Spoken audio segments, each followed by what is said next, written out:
Halo, assalamualaikum warahmatullahi wabarakatuh.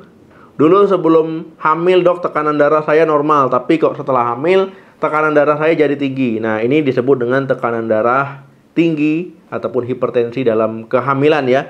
Nah, biasanya setelah melahirkan nanti tekanan darahnya normal kembali. Nah, tetapi teman-teman ya, tekanan darah tinggi terjadi ketika sebelum hamil maupun saat hamil ya, ini nggak boleh dibiarkan, tetap harus diobati ya.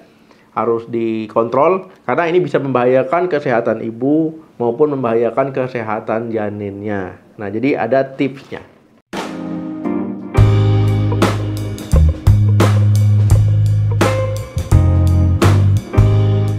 Saya jelaskan sedikit teman-teman ya. Hipertensi ataupun tekanan darah tinggi saat hamil itu ada dua jenis. Nah, terjadi sebelum hamil itu sudah darah tinggi, ya saat hamil juga darah tinggi ya, itu disebut dengan hipertensi kronis ya. Nah, kemudian hipertensi yang terjadi ketika usia kehamilan itu 20 minggu. Nah, artinya dia sebelum hamil normal ya. Nah, tapi setelah hamil jadi hipertensi, jadi tekanan darah tinggi. Nah, ini disebut dengan hipertensi gestasional. Artinya tekanan darah tingginya terjadi ketika setelah hamil. Yang ditakutkan adalah dapat menyebabkan preeklamsia. Jadi teman-teman ya perlu segera ditangani ya. Takutnya nanti ada komplikasi yang terjadi pada ibu maupun pada janinnya. Nah, ada beberapa cara untuk menurunkan tekanan darah tinggi pada ibu hamil. Yang pertama, mengurangi asupan garam. Jadi teman-teman ya, Kementerian Kesehatan itu menganjurkan ibu hamil untuk tidak mengkonsumsi lebih dari 5 gram ya garam atau setara 1 sendok teh garam ya setiap harinya. Jadi memang harus dibatasi. Jadi jika mengalami tekanan darah tinggi berarti kurang dari 1 sendok teh ya. Kalau ibu hamil misalkan tekanan darah tinggi nih, konsumsi garamnya berarti kurang dari 1 sendok teh ataupun setengahnya lah. Nah, intinya jangan terlalu banyak konsumsi garam, batasi ya. Jadi misalkan ke dokter saat periksa ditanyakan langsung ya, dok, ini kira-kira saya batasi garamnya berapa? Nah, jadi biar dijelaskan lagi. Nah, jadi teman-teman perlu membatasi asupan garam maupun konsumsi makanan-makanan yang asin-asin ataupun yang tinggi garam itu dibatasi. Jadi jangan ya nanti masih digas juga, bahaya. Yang kedua, hindari makanan dan minuman kemasan. Nah, teman-teman ya, makanan kemasan ataupun makanan instan-instan ya, itu biasanya tinggi garam. Jadi penting untuk menghindarinya karena bisa memberikan dampak yang buruk ya, apalagi teman-teman misalkan jadi favorit ya, terlalu sering, jadi terlalu suka ya, bahaya. Lebih baik masak makanan sehat sendiri di rumah ya untuk ibu hamil. Jadi masak makanan yang benar-benar ya, yang real food ya, bahasa kerennya real food ya, intinya makanan sehat lah ya. Jadi harus masak sendiri di rumah. Jadi tahu berapa banyak nanti pakai garamnya, berapa banyak pakai bumbu-bumbu lainnya ya. Nanti pakai garam iya, penyedap rasa iya, pengawet iya ya. Kalau seandainya makanan kemasan, jadi hati-hati. Nah, kemudian teman-teman ya, makanan yang bukan kemasan pun, misalkan masakan yang fast food ya, itu juga harus dihindari. Misalkan ya teman-teman pakai makan ayam tepung ya, kemudian pizza, burger dan sejenisnya ya, goreng-gorengan seperti itulah ya. Nah, dan sejenisnya itu harus dibatasi juga karena itu biasanya tinggi garam, tinggi lemak. Nah, begitu juga dengan minuman kemasan ya. Minuman kemasan itu tinggi gula ya, jadi itu sebaiknya dihindari kalau seandainya mengalami hipertensi dalam kehamilan. Nah, untuk orang yang nggak hipertensi pun juga harus dibatasi ya, karena nanti bisa memicu diabetes ya. Kemudian juga bisa memperberat nanti kerja ginjal. Nah, kemudian obesitas, begitu juga dengan ibu hamil. Jadi harus hati-hati. Hamil nggak hamil, laki-laki dan perempuan sebaiknya ya batasi. Yang ketiga, konsumsi buah dan sayur. Nah, jadi teman-teman ya, perbanyak konsumsi buah dan sayur ya, tapi ya ini harus dicuci bersih buahnya, sayurnya juga harus dimasak supaya nanti ya nggak ada kuman, bakteri, parasit dan sebagainya ya, supaya nanti ya nggak sakit lain ya.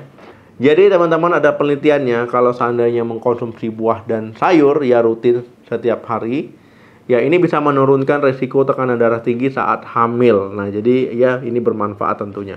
Yang keempat, menjaga berat badan. Nah, teman-teman ya, Berat badan saat hamil itu normal ya, karena memang ada tambahan dari air ketuban, kemudian dari plasentanya, kemudian berat badan bayi juga ikut bertambah ya, karena ada bayi di situ. Semakin hari, semakin minggu, semakin bulan dia akan membesar ya. Nah, itu pasti kenaikan berat badan ibu juga akan bertambah. Tetapi hati-hati, jangan sampai kenaikannya itu nggak wajar, sampai berat badan ibu berlebihan, ya ibunya jadi obesitas ya. Nah, ini malah nanti memperburuk tekanan darah tingginya. Nah, jadi tetap ya ibu hamil itu tetap boleh olahraga disesuaikan dengan kemampuan tubuhnya. Atau saat konsultasi ke dokter, tanya, "Dok, saya boleh olahraga nggak?" Boleh. Misalkan ya, senam hamil, jalan santai, ya itu disesuaikan. Jangan juga ya olahraganya yang berat-berat. Jadi disesuaikan dengan kemampuannya. Nah, kemudian teman-teman ya, perhatikan juga asupan makannya selain olahraga ya, istirahatnya juga harus cukup ya. Nah, itu teman-teman bisa memantau berat badannya itu ya di rumah, misalkan pakai timbangan sendiri di rumah ya, supaya tahu berat badannya, oh naiknya sekian, sekian, sekian gitu ya. Nah, kemudian teman-teman ya, istirahat cukup juga sangat penting supaya apa? Supaya badan tetap sehat, hormon tetap normal ya, nafsu makan terkendali, dan yang terpenting apa? Yang terpenting adalah ya tubuh teman-teman ya imunitasnya jadi baik kalau istirahat cukup. Yang kelima, konsumsi asam lemak omega 3. Teman-teman ya, asam lemak omega 3 ini bermanfaat untuk kecerdasan bayi di dalam kandungan, di dalam perut ibu ya, serta membantu menurunkan tekanan darah pada ibu hamil. Ya, jadi ada makanan-makanan yang mengandung asam lemak omega 3. Ya, misalkan ya ikan ataupun suplemen misalkan yang mengandung minyak ikan, ya kemudian telur yang diperkaya dengan omega 3 juga ya. Jadi banyaklah makanan-makanan ini. Yang keenam, rutin olahraga. Nah, seperti yang saya jelaskan sebelumnya, ya olahraga ini membantu menjaga berat badan dan juga cara efektif untuk mengendalikan, mengontrol tekanan darah ataupun hipertensi pada ibu hamil ya. Nah, jadi olahraganya disesuaikan dengan kemampuan tubuh ibu, dengan usia kehamilannya disesuaikan. Misalkan berenang, ataupun jalan santai, atau senam ibu hamil ya. Ada perkumpulan, grup, ataupun misalkan di puskesmas, ataupun di klinik. Biasanya ada itu senam ibu hamil. Nah, ikut ya. Nanti bisa sharing ya sesama ibu hamil. Kemudian bisa sharing juga dengan tenaga medisnya. Kemudian teman-teman ya, olahraga ataupun meningkatkan aktivitas fisik, ya ini bisa membantu melancarkan peredaran darah, membakar lemak ya. Nah, kemudian juga ini penting ya teman-teman, kalau seandainya olahraga, kolesterol juga bisa terkendali. Yang ketujuh, pantau tekanan darah. Nah teman-teman ya, ini penting ya bunda-bunda di rumah. Misalkan ya mau mantau tekanan darah ke fasilitas kesehatan boleh. Atau di rumah misalkan mau ngecek sendiri karena punya alat tekanan darah sendiri ya, dicek sendiri itu ya lebih bagus ya, karena ngontrolnya nggak capek-capek ya, harus berpergian. Jadi memang tekanan darah ibu hamil itu nggak boleh tinggi-tinggi ya, nggak boleh di atas 140 ya, karena itu ya tinggi ya, itu harus konsultasi ke dokter ya, karena terapinya berarti ya harus disesuaikan. Nah, jadi harus normal ya, misalkan 120/80, intinya ya harus terkendali, terkontrol, harus normal. Yang kedelapan, minum obat. Nah, kalau tekanan darah tinggi ya pasti nanti diberikan terapi yang sesuai ya dengan keadaan ibu. Nah, ini jadi jangan menganggap, saya nggak mau minum obat hipertensi, saya kan sebelumnya nggak hipertensi, ngapa harus minum? Ya itu nanti bahaya ya, buat janinnya bahaya, buat ibunya bahaya.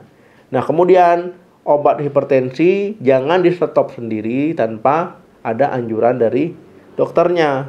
Misalkan ibu konsultasi ke dokter kandungan ya, nah kemudian dikasih obat hipertensi, nggak diminum, bahaya. Jadi harus minum sesuai dosis, sesuai waktu yang sudah dianjurkan. Jangan sampai bolong-bolong, jangan berhenti sendiri tanpa persetujuan dari dokter. Jadi harus taat minum obatnya. Jadi bukan berarti nanti obat itu memperburuk kehamilan, ataupun nanti bisa bikin ketergantungan, atau nanti ibu bilang, ini bahaya nih buat janin. Enggak ya. Jadi paling bahaya adalah tekanan darah tinggi. Oke teman-teman ya, ibu hamil semoga sehat selalu, semoga lahirannya lancar ya, sehat buat ibu, sehat buat babynya juga. Saya doakan semoga lancar lahirannya. Terima kasih yang sudah nonton. Jangan lupa di like, di share, di subscribe channel ini. Sampai ketemu lagi. Salam sehat. Sampai jumpa.